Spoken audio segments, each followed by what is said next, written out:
Hello guys, अगर आपने locomotion and movement की अब तक डिटेल वीडियो नहीं देखी है तो उसके लिंक मैंने डिस्क्रिप्शन के अंदर डाल दी है। सो गाइस, आप रेडी हो जाइए अपने पेन और पेपर को लेके और अपने आप को मार्क्स असाइन करिए on the basis of questions, और लास्ट में कमेंट में अपने मार्क्स बताना ना भूलें। तो चलिए बिना देरी के शुरू करते हैं। Lack of relaxation between the successive stimuli in sustain muscle contraction is known as. तो यानी कि जो अपनी मसल रहती है वो कॉन्ट्रैक्ट स्टेट के अंदर रह जाती है, उनके अंदर कोई भी रिलैक्सेशन नहीं होता, तो वो किसके अंदर होता है? वो होता है अपना टेटनस के अंदर, यानी ऑप्शन नंबर सी इसका करेक्ट आंसर है।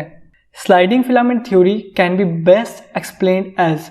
तो अपनी जो स्लाइडिंग फिलामेंट थ्योरी रहती है, इनके अंदर क्या रहता है? जो अपना एक्टिन फिलामेंट रहता है वो स्लाइड होता है ओवर द मायोसिन फिलामेंट, यानी कि जो अपनी एक्टिन और मायोसिन फिलामेंट रहते हैं उनकी लेंथ के अंदर कोई भी कुछ भी कमी नहीं आती है, वो केवल स्लाइड ओवर होते हैं। यानी इसका ऑप्शन नंबर बी एकदम करेक्ट है। यानी actin and the myosin filament do not shorten but rather than slide each other. The H zone in the skeleton muscle fibre is due to. तो जो अपना एज जोन रहता है, यानी कि जो अपना ए बैंड रहता है, उनके बीच में अगर जो एक्टिन फिलामेंट प्रेजेंट नहीं रहता तो उस जोन को अपन एच जोन बोलते हैं। तो इसका आंसर सिंपली अपना हो जाएगा ऑप्शन नंबर बी, यानी the central gap between the actin filament extending through the myosin filament in the A band during muscle contraction in humans. तो जो अपना सार्कोमियर रहता है वो शॉर्टन हो जाता है और जो अपना ए बैंड रहता है वो सेम साइज का रहता है। तो इसका आंसर हो जाएगा सिंपली ऑप्शन नंबर सी, यानी कि A band remains the same, यानी ए बैंड की लेंथ में कोई भी असर नहीं पड़ता है। Which one of the following pair of the chemical substance is correctly categorized? तो इनमें से कौन सा आंसर करेक्टली कैटेगराइज है? तो एक एक करके अपन देखते हैं। Calcitonin and thymosin thyroid hormone, तो ये गलत है। जो थाइमोसिन रहता है वो थाइमस ग्लैंड से रिलीज होता है। Pepsin and the prolactin are the two digestive enzyme secreted in the stomach. तो प्रोलैक्टिन तो अपना हार्मोन रहता है, वो सिक्रेट थोड़ी होता है अपना स्टमक के अंदर। फिर तीसरा अपना troponin and the myosin are the complex proteins in the striated muscle, यानी इसका करेक्ट आंसर हो जाएगा option number C. Which one of the following is the contractile protein of the muscle? तो इनमें से कौन सा कॉन्ट्रेक्टाइल प्रोटीन अपने मसल्स का?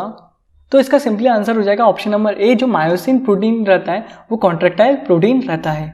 तो व्हाट इज सार्कोमियर? तो सार्कोमियर क्या रहता है? ये पार्ट रहता है अपने दो जेड लाइंस के बीच में, यानी कि दो कॉन्सिक्यूटिव जेड लाइन के बीच में जो भी पार्ट प्रेजेंट रहेगा उसको अपन सार्कोमियर बोलते हैं। यही एक फंक्शनल यूनिट होती है अपने मसल कॉन्ट्रैक्शन की, यानी इसका ऑप्शन नंबर डी एकदम करेक्ट है, part between the two Z lines. Which statement is correct for the muscle contraction? तो इनमें से कौन सा स्टेटमेंट करेक्ट है?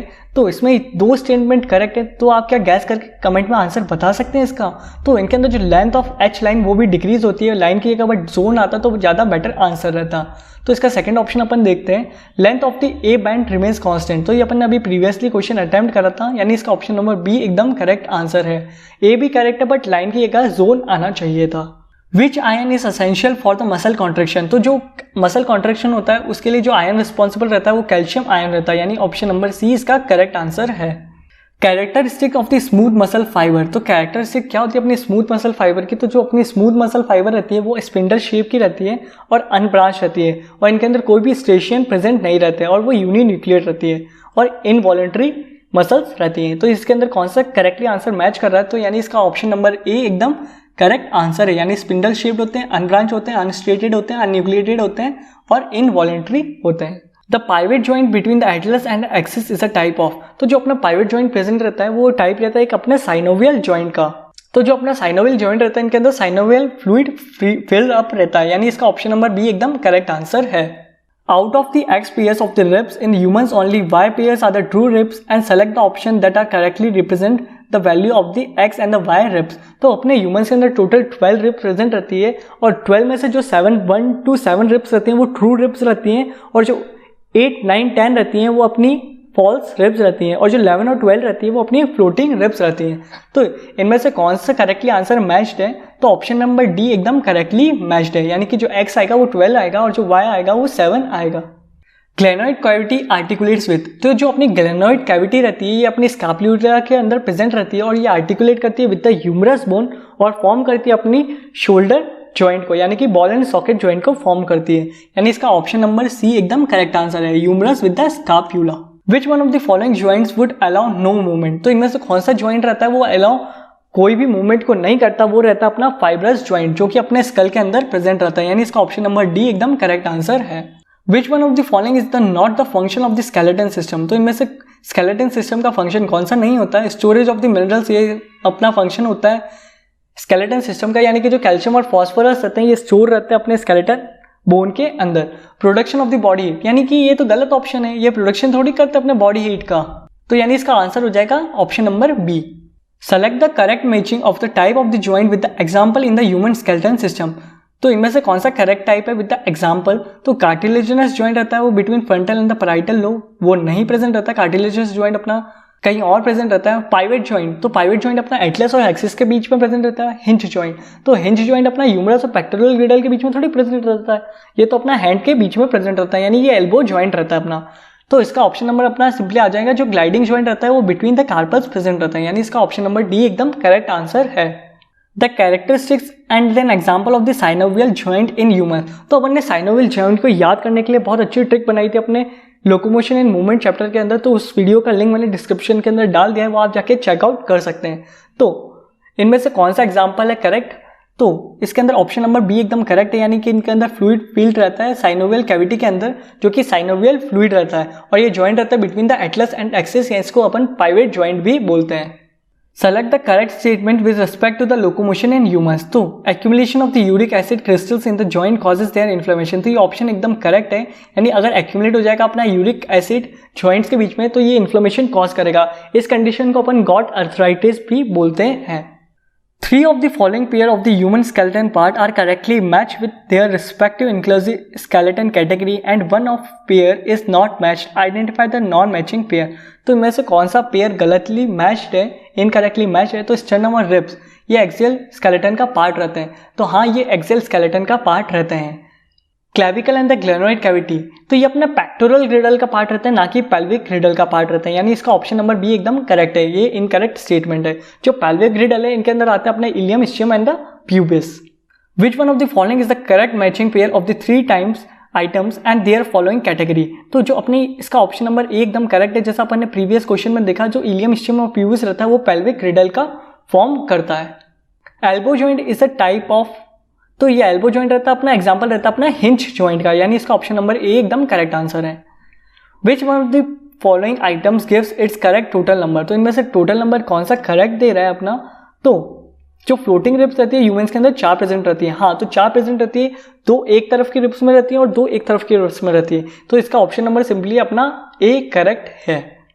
In human body which one of the following is anatomically correct. तो इनमें से कौन सा करेक्ट है? जो कॉलर बन रहती है 3 पेयर के अंदर, नहीं, वो केवल एक पेयर के अंदर प्रेजेंट रहती है, यानी एक इधर रहती है अपनी लेफ्ट साइड और एक रहती है अपनी राइट साइड। सलाइवरी ग्लैंड एक पेयर, नहीं, ये 3 पेयर्स में 3 सलाइवरी ग्लैंड रहती है। क्रेनियल नर्व 10 पेयर्स, नहीं, ये 12 पेयर्स क्रेनियल नर्व रहती है। तो ऑप्शन नंबर डी इसका करेक्ट हो जाएगा। जो फ्लोटिंग रिब्स रहती है वो 2 पेयर के अंदर प्रेजेंट रहती है, यानी कि एक साइड एक रहती है और एक साइड 2 रहती है। विच one of the following pair is correctly matched. तो इनमें से कौन सा करेक्टली मैच्ड है? Option number A hinge joint between the vertebrae, तो ये गलत है, ये अपना एल्बो जॉइंट रहता है। Gliding joint between the zygapophysis of the successive vertebrae, तो ऑप्शन नंबर बी इसका करेक्ट आंसर है। And acromion process is characteristically found in. तो जो अपनी एक्रोमियम प्रोसेस रहती है ये अपनी मिलती है स्काप्यूला के अंदर और ये आर्टिकुलेट करती है विद द क्लेविकल बोन। तो इसका सिंपली आंसर रह जाएगा, जो अपना स्काप्यूला रहता है ये अपना पेक्टोरल ग्रिडल के अंदर मिलता है, तो इसका आंसर हो जाएगा ऑप्शन नंबर बी, यानी pectoral ग्रिडल of the mammals. ATPase enzyme needed for the muscle contraction is located in. तो जो एटीपेज एंजाइम रहता है ये अपना मायोसिन के अंदर लोकेट होता है, तो यानी इसका ऑप्शन नंबर सी एकदम करेक्ट आंसर है। What will happen if the ligament are cut and broken? तो जो लिगामेंट अगर अपन कट कर देंगे तो जो लिगामेंट का काम रहता है ये अपन को बोन टू बोन ज्वाइंट करता है, तो जो अपने बोन रह जाएंगे वो अनफिक्स हो जाएंगे, यानी इसका ऑप्शन नंबर सी करेक्ट हो जाएगा। Bones will become unfix. The total joint found between the sternum and the ribs in humans is. तो जो अपना ज्वाइंट मिलता है between the sternum and the ribs उसको अपन बोलते हैं, एक वो कार्टिलेजिनस ज्वाइंट रहता है, यानी इनके अंदर हाईलाइन कार्टिलेज प्रेजेंट रहेगा, यानी इसका ऑप्शन नंबर सी एकदम करेक्ट आंसर है। विच one of the following is the skull bone. तो इनमें से कौन सी अपनी स्कल बोन है? तो इसका आंसर हो जाएगा ऑप्शन नंबर डी पेट्रीगॉइड, जो कि अपनी एक स्मॉल बोन प्रेजेंट रहती है जो कि आर्टिकुलेट करती है with the palatine bone. Total number of the bones in the hind limb of the man is. तो टोटल 30 बोन्स प्रेजेंट रहती है अपनी एक हाइंड लिम्ब के अंदर, यानी दोनों हाइंड लिम्ब के अंदर अपनी टोटल 60 बोन्स प्रेजेंट रहेगी। The lower jaw in the mammals is made up of, तो जो लोअर जॉ रहता है अपने मैमल्स के अंदर वो बना रहता है अपने मैंडिबाइल बोन का, यानी इसका ऑप्शन नंबर ए एकदम करेक्ट आंसर है। The functional unit of the contractile system in the striated muscle is, तो जो अपनी फंक्शनल यूनिट रहती है वो सार्कोमियर रहती है, यानी ऑप्शन नंबर बी इसका करेक्ट आंसर है। जो सार्कोमियर रहता है वो दो कॉन्सेक्यूटिव जेड लाइन के बीच का रीजन रहता है, यही शॉर्टन होता है अपने जब मसल कॉन्ट्रैक्ट होती है। The number of the floating rib in the humans body is, तो दो पेयर के अंदर प्रेजेंट रहते हैं, यानी ऑप्शन नंबर डी इसका करेक्ट है। एक साइड दो रहती है और एक साइड दो रहती है, यानी टोटल 4 होती है, यानी दो पेयर के अंदर प्रेजेंट रहती है। Which is the part of the pectoral ग्रिडल, तो पेक्टोरल ग्रिडल का अपन ने जैसे पिछले वाले क्वेश्चन में देखा, जो ग्लेनोइड कैविटी रहती है वो पार्ट रहता है अपने पेक्टोरल ग्रिडल का। जो ग्लेनोइड कैविटी रहती है वो प्रेजेंट रहती है अपनी स्काप्यूला के अंदर, जो कि पार्ट रहता है अपना पेक्टोरल ग्रिडल का। लॉन्ग बोन्स का फंक्शन क्या रहता है, तो लॉन्ग बोन अपनी हीमोपोइसिस प्रोसेस भी शो करती हैं और ल्यूकोसाइट का सिंथेसिस भी कराती हैं और सपोर्ट भी प्रोवाइड करती हैं। तो इसका सिंपली आंसर हो जाएगा ऑप्शन नंबर बी, यानी ये सपोर्ट प्रोवाइड करेंगे और एरिथ्रोसाइट और ल्यूकोसाइट का सिंथेसिस करवाएंगे। अ डेल्टॉइड रिज ऑकर इन, तो अपने डेल्टॉइड रिज अपने ह्यूमरस बोन के अंदर ऑकर होता है और इसके थ्रू ही डेल्टॉइड जो मसल रहती है वो अटैच होती है, यानी इसका सिंपली आंसर हो जाएगा option number D, humerus. Number of the cervical vertebrae in camel is, तो जो सर्विकल वर्टिब्रे रहती हैं वो कैमल के अंदर कितनी प्रेजेंट रहती है, वो same as that of whale के जैसी ही प्रेजेंट रहती है। Extremities of the long bone possesses cartilage, तो अपनी जो एक्सट्रीमिटीज रहती है लॉन्ग बोन के अंदर उनके अंदर हाईलाइन कार्टिलेज प्रेजेंट रहता है, जो कि उनको प्रोवाइड करता है कुशन। तो ऑप्शन नंबर डी इसका करेक्ट आंसर है, यानी कि हाईलाइन।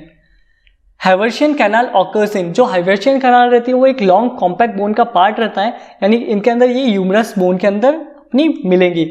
जो हाइवर्शियन कैनाल रहता है इनके थ्रू ये लॉन्गिट्यूडनल अपनी कैनाल रहती हैं, जिनके थ्रू ही अपनी जो ब्लड वेसल्स हैं, नर्व्स हैं, ये बोन के अंदर तक पहुंचती हैं। Select the correct statement with respect to the disorder of the muscles in humans, तो इनमें से करेक्ट स्टेटमेंट कौन सा है, तो rapid contraction of the skeleton muscles causes muscle dystrophy, तो नहीं, मसल जो डिस्ट्रॉफी रहता है वो X linked recessive genetic disorder रहता है। Failure of the neuromuscular transmission in the myasthenia gravis can prevent normal swallowing, तो ऑप्शन नंबर बी एकदम करेक्ट स्टेटमेंट है। जो फेलियर रहता है अपना न्यूरोमस्कुलर ट्रांसमिशन का वो मेसेंथिया ग्रेविस को कॉज करता है, जो कि प्रिवेंट करेगी अपने नॉर्मल स्वेलिंग को। Select the correct statement regarding the specific disorder of the muscular और the skeleton system, muscular dystrophy age related shortening of the muscle, तो नहीं, जो अपनी मस्कुलर डायस्ट्रोफी रहती है वो एक्स लिंक्ड जेनेटिक डिसऑर्डर रहता है। ऑस्टियोपोरोसिस यानी कि decrease in the bone mass and the higher chance of the fracture with the advancing age, तो ऑप्शन नंबर बी एकदम करेक्ट आंसर है, क्योंकि जो ऑस्टियोपोरोसिस रहती है अपनी कॉज होती है due to decrease in the oestrogen level, जिस कारण जो अपनी बोन रहती है वो उसका मास डिक्रीज हो जाता है और मोर प्रोन टू फ्रैक्चर हो जाती है। Low calcium in the body fluid में कॉज, तो जो लो कैल्शियम लेवल रहेगा तो वो कॉज करेंगे अपनी टेटनी डिसीज को, जिसको अपन मस्कुलर टेटनी भी बोलते हैं। Parathormone hormone deficiency produces muscle cramps और the tetany as a result of, तो ये लोअर करता है अपने कैल्शियम लेवल को इन द ब्लड, यानी उसका ऑप्शन नंबर ए एकदम करेक्ट आंसर है। सो गाइज बस इस वीडियो में इतना ही। वीडियो को लाइक कीजिए, चैनल को सब्सक्राइब कीजिए और इस वीडियो को ज़्यादा से ज़्यादा शेयर कीजिए और कमेंट में अपने मार्क्स बताना ना भूलें।